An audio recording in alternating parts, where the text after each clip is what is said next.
त्या नवी मुंबईमध्ये नवी मुंबईचे आयुक्तांच्या बंगल्यावरती मतदार नोंदवले गेलेत. कोणीतरी सुलभ शौचालयामध्ये नोंदवला गेला. कुठेही बसलेला दिसला की काही नोंदवायचा का?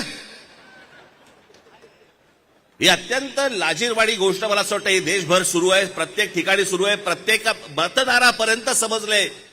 परवा दिवशी तर मी त्या मशीन्स, वोटिंग मशीन बद्दल बोललो, मी त्याचं डेमॉन्स्ट्रेशन दिलं.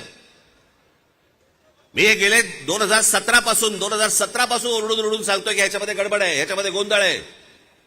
अशा प्रकारच्या साधी गोष्ट आहे. 232 आमदार निवडून आल्यानंतर जर महाराष्ट्रामध्ये मातम असेल, महाराष्ट्रामध्ये जर समजा सन्नाटा असेल, महाराष्ट्रामध्ये काहीच नसेल, सगळे जर मतदार हे गोंधळलेल्या अवस्थेमध्ये असतील आणि सगळ्यांना जर आश्चर्य पडलं असेल, निवडून आलेल्यांना चिमटे काढून बघत होते निवडून आलेले लोक की मी कसं आलो निवडून.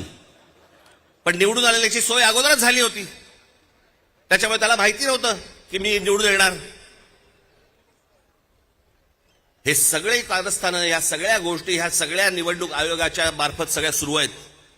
कशा निवडणुका लढवायच्या मला जरा सांगा.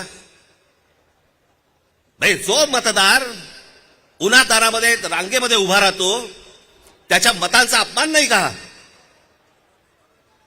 म्हणजे मतदारांनी मतदान नोंदवायचं, कुठेही करायचं, पण मॅच अगोदरच फिक्स आहे, त्याच्या मताला काय किंमत आहे? आणि म्हणून मला आपल्याला सांगायचं आहे की आता जी काही कायदेशीर कारवाई प्रोसेस जी सुरू आहे, मला असं वाटतं उद्धव ठाकरे आपल्याशी या संदर्भामध्ये बोलतीलच, सांगतीलच आपल्याला.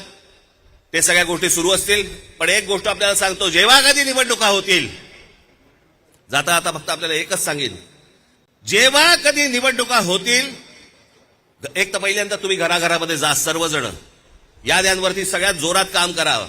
चेहरे कळले पाहिजेत, एकेका यादीवरचे सगळ्यांना चेहरे कळले पाहिजेत. ती माणसं तिकडे मतदार नोंदणीची म्हणजे आपलं मतदाराच्या ठिकाणी बसले पाहिजेत. आणि त्यानंतर जर समजा तिकडे हे दुबार तिबार वाले जर आले, तिथेच फोडून काढायचे.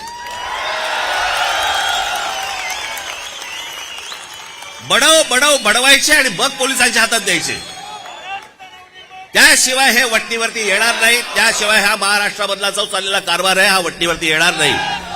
आज आपण सगळेजण इतक्या मोठ्या संख्येने इकडे सगळेजण आलात, मी आपल्या सर्वांचे मी आभार मानतो आणि आपली सर्वांची रजा घेतो. धन्यवाद. जय हिंद, जय महाराष्ट्र.